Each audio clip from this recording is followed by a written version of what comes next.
سامعین محترم واجب الاحترام، آپ جناب کے سامنے خطیب آل محمد، وکیل آل محمد، وکیل ولایت علی، شہنشاہ فضائل مصائب جناب سرکار علامہ صاحبزادہ ملک جاوید اکبر ساکی لاہور، ان کے بعد ملک پاکستان کی عظیم ترین شخصیت خطیب آل محمد، وکیل آل محمد، وکیل ولایت علی، محقق کے دورہ مورخ آل محمد پروفیسر محمد شبیر انجم مدنی لاہور، ان کے بعد جناب ذاکر سید حسین عباس آف کروڑ، ان کے بعد ملک الذاکرین ملک پاکستان کے عظیم ترین شخصیت خزینۃ القصائد بیرم صاحب جناب ذاکر ملک عرفان ساجد رکن منڈی بہاؤدین، خاندان آل محمد کی عظمت پر دل کی گہرائیوں کے ساتھ بلند تر صلوات۔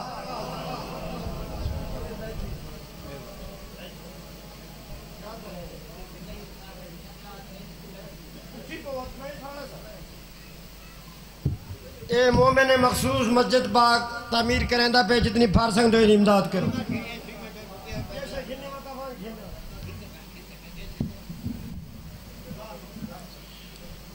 بسم اللہ الرحمن الرحیم۔ ابتدا ہے رب جلیل کے بابرکت نام سے جو رحمان بھی ہے اور رحیم بھی۔ لاکھوں درود و سلام، کروڑہا درود و سلام اس ذات اقدس کی بارگاہ میں کہ جس نے طائف کے بازاروں میں پتھر کھا کر بھی دشمنوں کو دعائیں دی، اور سلام عقیدت، کروڑہا سلام عقیدت کربلا کے صابر و مظلوم امام کی بارگاہ میں کہ جس نے کربلا کے میدان میں اپنے معصوم علی اصغر کا خون دے کر نانے کے دین کو بچا لیا۔ اور میرے لاکھوں سلام حضور کے اصحاب با وفا پہ جو ساری زندگی در بطول پہ داڑھی سے جھاڑو دیتے رہے۔ میرے انتہائی محترم و معزز میرے بھائیوں، میری ماؤں، میری بہنوں، اور سب سے بڑھ کر میرے لیے قابل صد احترام عزاداران سید الشہداء حضرت امام حسین علیہ السلام، سب سے پہلے میں بانیان مجلس سردار اشتیاق خان نوانی صاحب کا اور جناب سردار جاوید نوانی صاحب کا شکریہ ادا کرتا ہوں کہ جو اپنے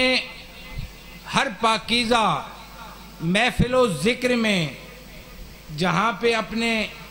علماء و ذاکرین کو موقع فراہم کرتے ہیں، وہیں پر اہل سنت کو بھی مخدومہ کائنات کی بارگاہ میں پرسہ پیش کرنے کا موقع فراہم کرتے ہیں۔ میری اللہ تبارک و تعالیٰ سے دعا ہے کہ اللہ تبارک و تعالیٰ محمد و آل محمد کے صدقے بانیان مجلس کے مرحومین اور تمام مومنین و مومنات کے مرحومین اور میرے والد بزرگوار اور برادر اکبر کو جنت الفردوس میں اعلیٰ مقام عطا فرمائے، اور جنت میں محمد و آل محمد کی رفاقت نصیب فرمائے۔ کربلا کو کربلا کے شہنشاہ پہ ناز ہے، کربلا کو کربلا کے شہنشاہ پہ ناز ہے، اس نواسے پر محمد مصطفیٰ کو ناز ہے۔ سجدے تو اوروں نے بھی کیے پر اس کا نیا انداز ہے، اس نے وہ سجدہ کیا جس پر خدا کو بھی ناز ہے۔ برِ صغیر و پاک و ہند میں دو عظیم ہستیاں گزری ہیں، جن میں سے ایک ہستی حضرت خواجہ معین الدین چشتی اجمیری رحمت اللہ علیہ، اور دوسری ہستی حضرت خواجہ نظام الدین اولیاء رحمت اللہ علیہ۔ حضرت خواجہ معین الدین چشتی اجمیری رحمت اللہ علیہ وہ ہستی ہے کہ جنہوں نے تقریباً 90 لاکھ انسانوں کو دار اسلام کے اندر داخل کیا، اور داخل کرنے کے بعد جب انہوں نے آخر میں ایک شعر لکھ کر اپنے قلم کو توڑ دیا، شاہ است حسین بادشاہ است حسین، یہ لکھ کر انہوں نے اپنے قلم کو توڑ دیا۔ اور دوسری ہستی حضرت خواجہ نظام الدین اولیاء رحمت اللہ علیہ، حضرت خواجہ نظام الدین اولیاء رحمت اللہ علیہ لکھتے ہیں، کہتے ہیں کہ اے انسان، تجھے اللہ تبارک و تعالیٰ نے تخلیق کیا، تجھے پیدا کیا، تجھے پیدا کرنے کے بعد اس کائنات کے اندر بھیجا، اس کائنات کے اندر بھیجنے کے بعد حضرت خواجہ نظام الدین اولیاء رحمت اللہ علیہ فرماتے ہیں کہ اس کائنات کے اندر بھیجنے کے بعد اللہ تبارک و تعالیٰ نے تجھے دیکھنے کے لیے آنکھوں جیسی نعمت سے نوازا۔ اللہ تبارک و تعالیٰ نے تجھے پیدا کرنے کے بعد اس کائنات میں بھیجنے کے بعد تجھے آنکھوں جیسی نعمت سے نوازا۔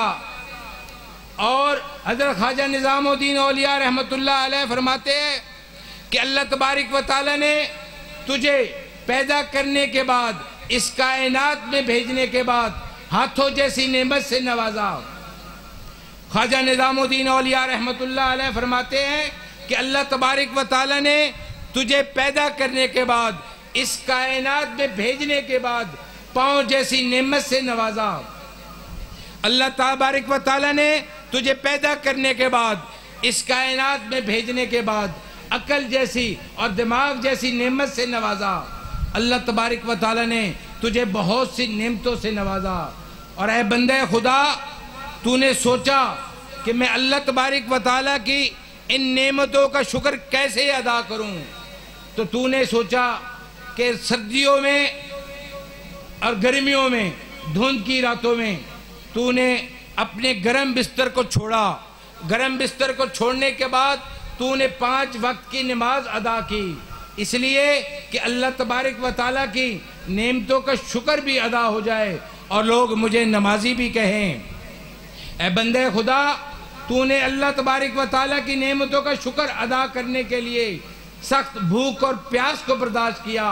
اور روزہ رکھا، اس لیے کہ اللہ تبارک و تعالیٰ کی نعمتوں کا شکر بھی ادا ہو جائے اور لوگ مجھے روزہ دار بھی کہے۔ اے بندے خدا، تو نے سوچا کہ اللہ تبارک و تعالیٰ کی نعمتوں کا میں کیسے شکر ادا کروں، تو نے اپنی جیب سے خرچ کر کے حج کیا، اللہ کی عبادت کی، اللہ کی ریاضت کی اور روزے رسول پہ حاضری دی، اس لیے کہ اللہ تبارک و تعالیٰ کی نعمتوں کا شکر بھی ادا ہو اور لوگ مجھے حاجی بھی کہیں۔ اے بندے خدا،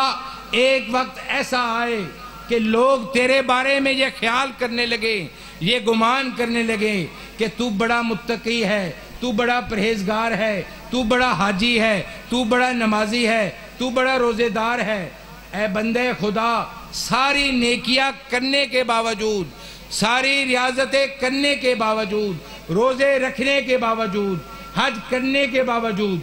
جب تک تجھے وقت کے امام کی معرفت حاصل نہیں ہوگی تو منافقت کی موت تو مر سکتا ہے، ایک مومن کی موت نہیں مر سکتا۔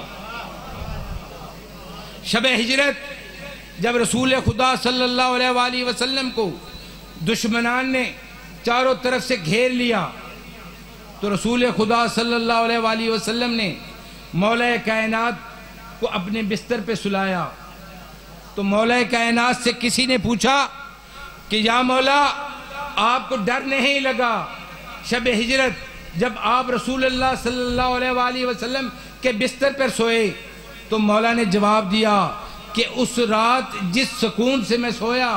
قیامت تک اس طرح میں کبھی سکون سے سویا نہیں۔ انہوں نے پوچھا کہ وجہ کیا تھی، آپ اتنے کیسے سکون سے سوئے؟ تو مولا کائنات نے جواب دیا کہ میں اس لیے سکون سے سویا کہ میں دیکھ رہا تھا جب میں بستر پہ لیٹا تو حضرت جبریل علیہ السلام آئے اور حضور صلی اللہ علیہ وآلہ وسلم سے کہا کہ یا رسول اللہ، اللہ تبارک و تعالیٰ نے ایک میسج بھیجا ہے آپ کے لیے، اور وہ یہ میسج ہے کہ زمین سے تھوڑی سی مٹی کو اٹھائیں اور اس پہ چند قرآنی آیات کو پڑھیں اور پڑھ کر ان کفار کی طرف پھینک دیں۔ میں دیکھ رہا تھا کہ رسول خدا صلی اللہ علیہ وآلہ وسلم نے زمین سے مٹی کو لیا اور مٹی لینے کے بعد اس پہ چند قرآنی آیات کو پڑھا اور ان کفار کی طرف پھینک دیا. وہ کفار اندھے ہو گئے. جب میں نے دیکھا کہ وہ کفار اندھے ہو گئے، میں سوچا کہ جو تھوڑی سی مٹی کا مقابلہ نہیں کر سکتے وہ بو تراب کا کیا مقابلہ کریں گے.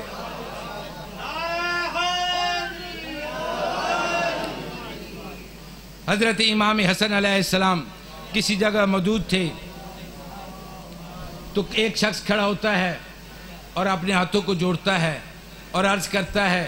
کہ یا امام، میں آپ سے ایک سوال کرنا چاہتا ہوں، اگر اجازت ہے. تو آپ نے فرمایا کہ پوچھو، کیا پوچھنا چاہتے ہو؟ تو وہ شخص کہنے لگا کہ میں نے حاتم طائی کے بارے میں بڑا سنا ہے کہ وہ بہت سخی ہے،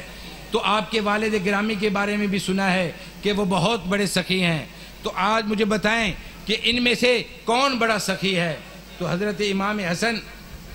فرمانے لگے کہ تو حاتم طائی کی سخاوت بتا کہ حاتم طائی کی سخاوت کیا ہے. وہ شخص کہنے لگا کہ حاتم طائی کی سخاوت یہ ہے کہ اس کے دربار کے 40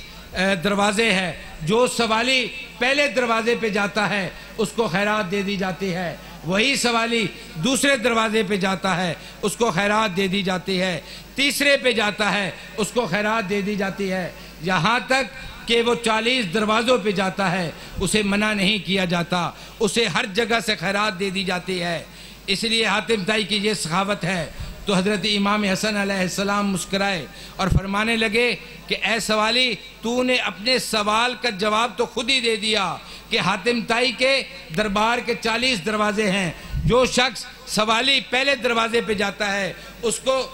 خیرات دے دی جاتی ہے، وہی دوسرے پہ جاتا ہے اس کو خیرات دے دی جاتی ہے، وہی تیسرے پہ جاتا ہے اس کو خیرات دے دی جاتی ہے. 40 دروازوں پہ جاتا ہے اور اس کو کسی جگہ سے روکا نہیں جاتا، ہر جگہ سے خیرات مل جاتی ہے. اگر حاتم طائی کے دربار کے 40 دروازوں سے بھی زیادہ دروازے ہوتے تو وہ سوالی ان دروازوں پہ بھی جاتا. تو اس کا یہ مطلب ہوا کہ اس کی حاجت پوری نہیں ہوئی. لیکن میرے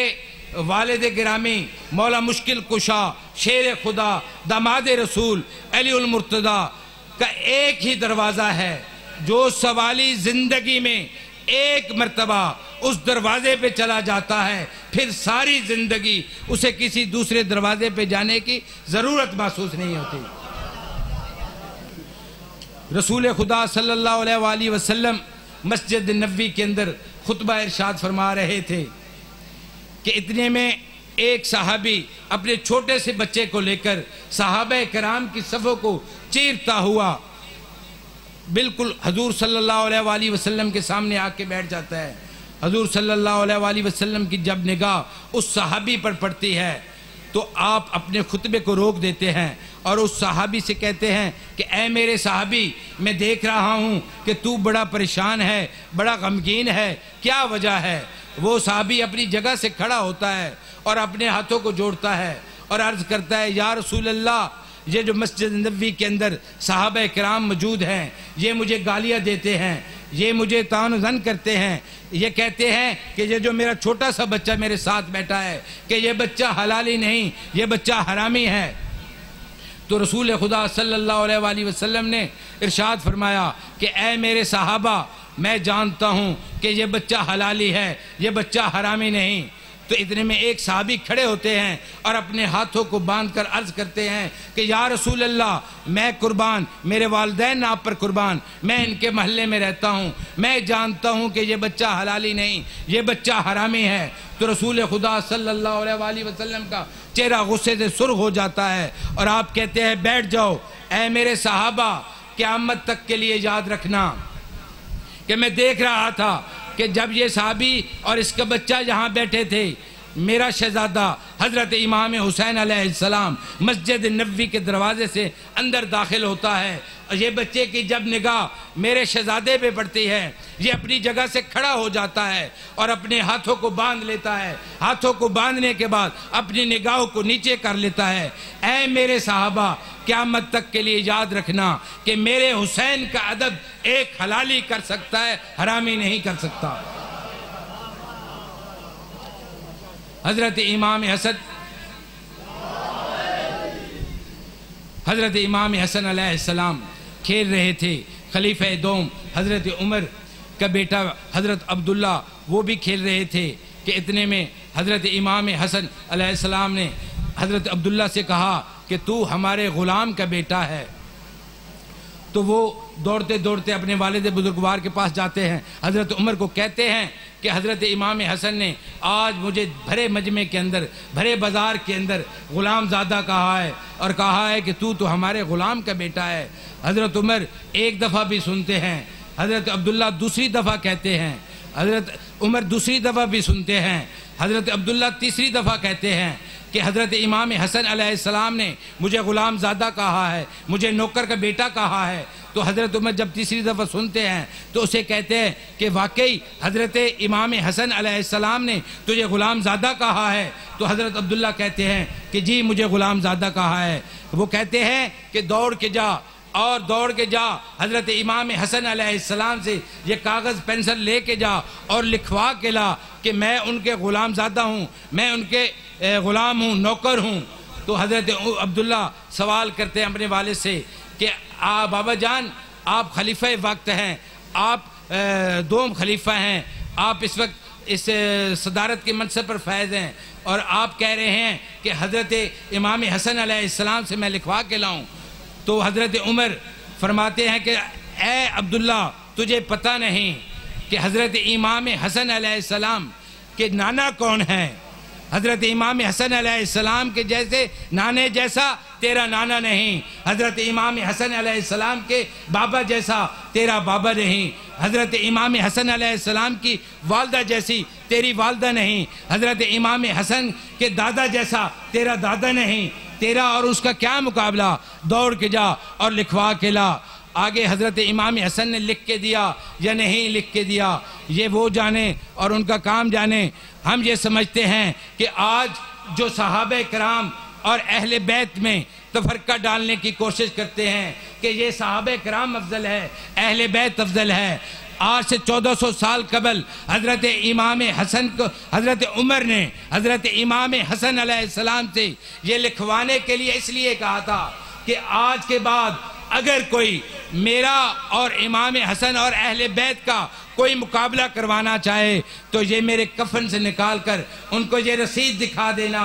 کہ صحابہ ہیں،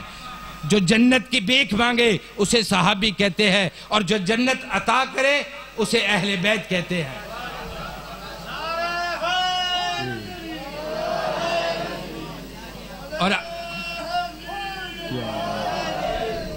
اور آج ذکر و مصائب و فضائل لاہور سے جناب پروفیسر مفتی محمد شبیر انجم مدنی قادری جو جناب کا لاہور میں بہت بڑا مدرسہ ہے اور اہل بیت کے حوالے سے بہت کام کر رہے ہیں۔ ہماری دعا ہے کہ اللہ تبارک و تعالیٰ ان کی توفیقات میں اضافہ فرمائے، اور میری دعا ہے کہ سردار اشتیاق خان نوانی صاحب، سردار جاوید نوانی صاحب کو اللہ طویل عمر عطا فرمائے اور ان کے مرحومین کو جنت الفردوس میں اعلیٰ مقام عطا فرمائے۔ میں اسی شعر پہ بس کرتا ہوں کہ علی کا زیب و زین زندہ ہے، علی کا زیب و زین زندہ ہے، فاطمہ کا چین زندہ ہے۔ ارے تم کیا پوچھتے ہو ان بند کتابوں سے، جب کبھی سنو اذان تو سمجھو حسین زندہ ہے۔ السلام علیکم۔